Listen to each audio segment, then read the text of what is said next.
Bismillahirrahmanirrahim, teman-teman. Siang ini kita akan belajar tentang psikologi komunikasi. Kira-kira teman-teman akan belajar apa hari ini? Yaitu yang pertama adalah deskripsi umum dari mata kuliah ini adalah agar mahasiswa itu dibekali ketika mahasiswa lepas dari kuliah, mahasiswa tahu bagaimana cara berkomunikasi secara psikologi, karena masing-masing psikologi seseorang itu kan berbeda ya. Jadi kita bisa melihat mimiknya, wajahnya, sehingga kita tahu ini orang siap nggak kita menyampaikan komunikasi, moodnya lagi bagaimana gitu ya. Salah satu manfaat dari mata kuliah psikologi ini seperti itu. Oke, kita lanjutkan. Untuk tujuannya seperti itu, pencapaiannya kita tahu ya, tujuan setiap manusia pasti bertujuan untuk mencapai ketakwaan kepada Tuhan yang Maha Kuasa. Itu pasti sudah kita ketahui bersama. Tidak usah panjang-panjang teman-teman, metodenya seperti biasa, ceramah, diskusi dengan menggunakan segala macam metode yang bersifat online maupun offline. Selanjutnya, penilaian teman-teman akan dinilai dari proses pembelajaran yang berlangsung, keaktifannya, kerajinannya.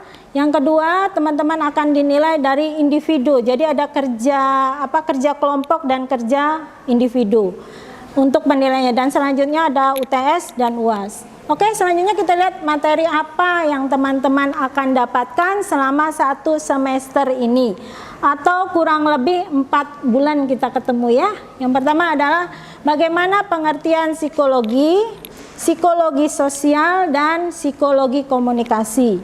Yang kedua, teman-teman akan bertemu dengan bagaimana pendekatan-pendekatan yang berhubungan dengan psikologi manusia.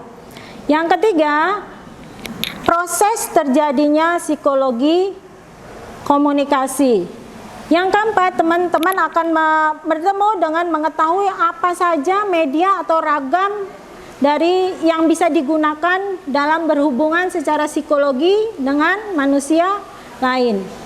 Dan yang kelima, proses penerapan pengelolaan informasi dalam diri setiap individu. Jadi seorang individu ketika menerima informasi itu sudah positif, tidak sama satu orang dengan orang yang lain ya, tergantung juga dengan kondisi EQ-nya, kondisi moodnya, keadaannya, mungkin lagi banyak pikiran, lagi banyak utang gitu, jadi pikirannya menyikapi sebuah informasi yang masuk bisa berbeda.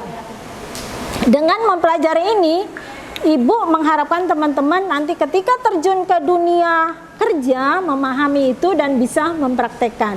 Jadi, kalau ketemu temennya lagi nggak mood gitu, teman kerjanya lagi itu, kita positif thinking saja, ya, tidak usah langsung, wah dia lagi marah sama saya, nggak usah negatif thinking. Selanjutnya, bagaimana persepsi interpersonal, terus sikap dan perilaku pandangan psikologi, keterkaitan sikap dan perilaku, atribusi teman-teman mungkin apa sih Bu atribusi? Belum tahu, nanti ketemu di situ. Apa sih sebenarnya atribusi itu? Yang ke-11, afiliasi dan daya tarik. Bagaimana kita menciptakan komunikasi kita bisa menimbulkan orang tertarik untuk mendengar gitu ya. Nggak monoton.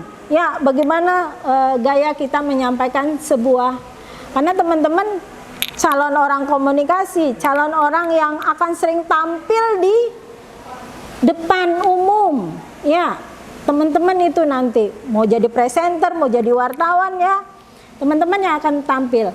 Yang ke-12, atraksi dalam hubungan interpersonal dan hubungan personal. Yang selanjutnya, pengaruh sosial dan perilaku sebuah kelompok. Jadi kita tahu nih, sebuah kelompok ini psikologinya pasti berbeda loh nak. Setiap kelompok, masing-masing kelompok itu secara psikologinya berbeda. Dan yang terakhir, teman-teman akan mendapatkan komunikasi massa dan pengaruhnya terhadap individual. Oke, kita lanjutkan saja di sini. Nanti teman-teman semuanya dikaitkan dengan ayat-ayat suci Al-Quran ya, dan hadis. Karena kita berbasis agama, kita harus tahu ayat-ayat suci Al-Qur'annya di sini. Nanti kita juga kulik secara Islam apa, secara Quran apa, secara hadis apa. Oke, selanjutnya teman-teman bisa mempelajari referensi mata kuliah ini cukup sedikit teman-teman. Kebanyakan dari Bapak Jalaluddin Rahmat, karena belum banyak penulis yang menulis tentang psikologi komunikasi. Ada juga penulis yang bernama Nina Armando, ya. Yang ketiga Morrison dan Wiryanto, dan bisa teman-teman kulik juga di website atau di Google. Dan yang terakhir adalah bagaimana penilainya. Penilaian ditentukan 100%, kehadiran 10%, keaktifan di kelas, bertanya, menjawab, ya apa saja itu 10%. Tugas mandiri ataupun tugas kelompok 10%, UTS 30%, dan UAS 40%. Dan teman-teman sudah bisa dapat gambaran ingin dapat nilai A, B, C, D, atau E dari rating ini.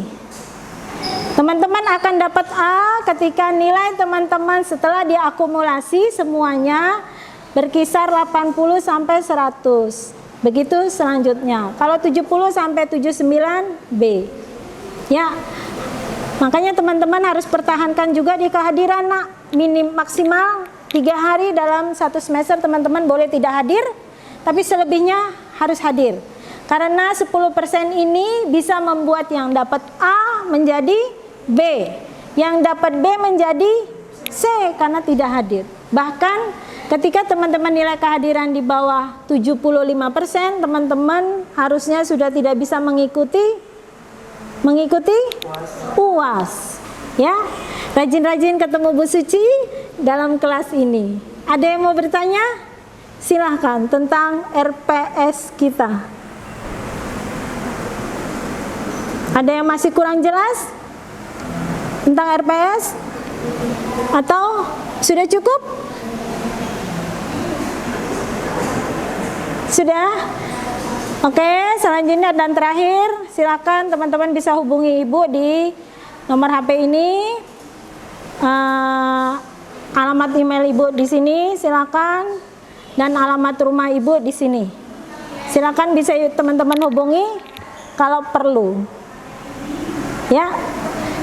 Sekian untuk RPS kali ini Ibu paparkan. Kalau mau ada yang bertanya silahkan. Kalau tidak, kita akan lanjutkan dengan kontrak kerja kita semester ini.